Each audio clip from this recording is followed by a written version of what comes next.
press, thank you all for coming. AFCAC is deeply honored by the presence of so many ministers at this event, which shows the commitment of the highest level of decision-making and policy-making in Africa to fast-track and accelerate the implementation of SATA. Allow me to start with a question.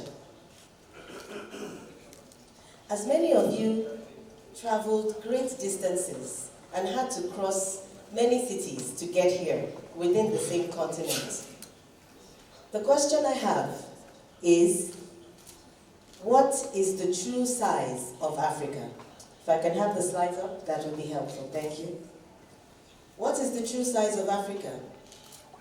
Many of us who flew here during the course of the past 2 days experienced it in real time. But I'd like to show you also what the true size of Africa is. It is a continent that can fit many others in its geographical landmass. So, here we are. We experience it when we travel, but the true size is 30 million square kilometers. And when you measure it, it can fit the United States of America, Mexico, China, and so many other countries into its landmass. This is an important and significant fact because it is the reason why aviation is so critical to Africa. And that is also why the priorities of both the Organization of African Union and the African Union single out the elements and industries and sectors that can connect and integrate Africa better. Through the SATA, the Single African Air Transport Market, the African Continental Free Trade Area, and the Free Movement Protocol for people and goods. What is the outcome or the objective of all of these initiatives of the African Union? It is simply to accelerate Africa's economic and social development with a better integrated continent. So, to the next slide, let's talk about the journey of SATA. As many of you have journeyed, so has SATA. The next slide shows us how we started. Right from 1988 up until 1999, when we had the decision. And then in 2000, endorsed by heads of states, the highest level of decision-making for Africa. In 2002, it became binding on 44 countries in Africa. And AFCAC became the executing agency in 2007. From 2007 up until 2013, there was a lot of work done in the background. And in 2013, African heads of state again began the journey to accelerate Africa's air market liberalization, recognizing it as an enabler for economic development. And so the SATAM initiative was born, and it was finally endorsed in 2018 by African heads of state. The aim of SATAM is not just to implement the Yamoussoukrou decision, which is the legal framework for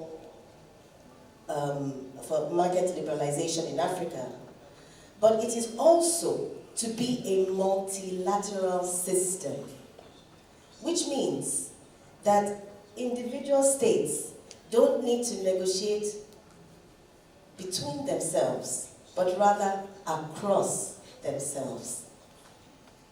That is also the purpose of the YD, which is to ensure that Africa can be connected not just within regions, but across regions. So, what are the benefits of this SATAM that we talk about? Many of us have seen this image in different forms over the years. But for those of us who may have not, it is simple.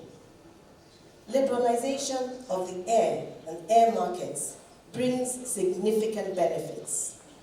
From supporting passengers like you and I as we fly, to have better service, better connectivity, better access to air services, and better competition, leading to lower fares, leading to increased traffic growth, which generates trade, tourism, investment, productivity, and ultimately contribution to economies, creation of jobs, and general well-being for African citizens and the rest of the world. So, we take this in stages. Stage 1, where are we today? Based on data from a study that was commissioned by the African Union, in 2019, total intra-African traffic was about 14.5 million passengers. Within the SATAM group of 35, the number was 7.6 million, thereabouts. And within the intra-SATAM YD compliant, meaning the ones who are already implementing YD to the full extent of fifth freedom, the traffic was less, about 4 million. These numbers are telling us a story.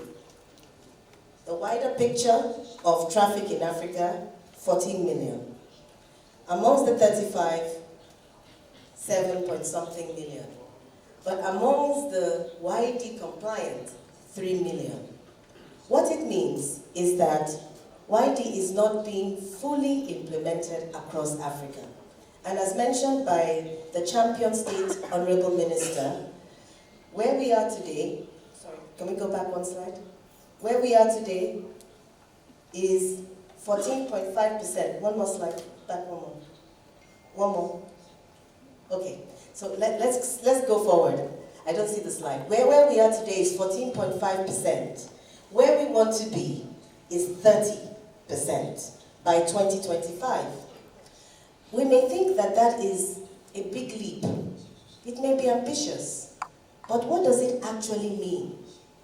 It simply means increasing the number of fifth freedom routes between these 15 countries that form the SATAM PIP. That's what it means. And that is why we're so excited by the commitment shown by these honorable ministers and leaders of aviation to fast-track the implementation of SATAM. Next slide, please.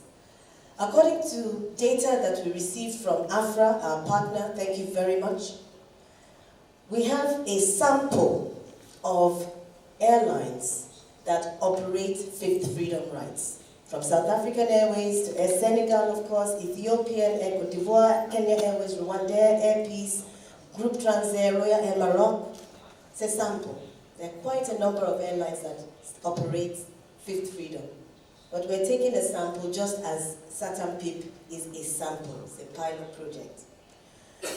Based again on the data that we received from AFRA, which does not cover all airlines and all airline operations, and by which we ask and encourage our states and airlines and partners to share data with us so that we can do a full simulation for the entire continent. We have a list again of the freedom rights and how it is divided across the continent. And we can see it for ourselves. Again, this is just to show you the states out of the 35 states that are implementing SATAM. And the bars in red are our 15 SATAM PIP states. And we can see that they have significant activity on fifth freedom routes. The next slide shows us some of the airports that actually receive the most fifth freedom routes, with Douala standing very high on that point. And the reason is probably because of the nature of the regions of Africa. Next slide, please. Africa is not a country, as we all know. It is a continent of 55 countries. So again, we've taken one sample of an airline from Côte d'Ivoire, Air Côte d'Ivoire, showing some of its fifth freedom routes. It's just a sample. We will do a bigger study and a bigger exercise that covers the entire continent. We're just starting out. Now, the nature of the regions. This is a very important slide. Again, this is taken from the study commissioned by the African Union. The scheduled capacity, the capacity by freedoms. What do freedoms of the air mean? It means the ability for people to go easily between cities. So we can see that in South Africa, East Africa, and North Africa, our point-to-point traffic from city A to city B is very high. This is the blue bar. Going from city A to city B, very high. Now, Central and West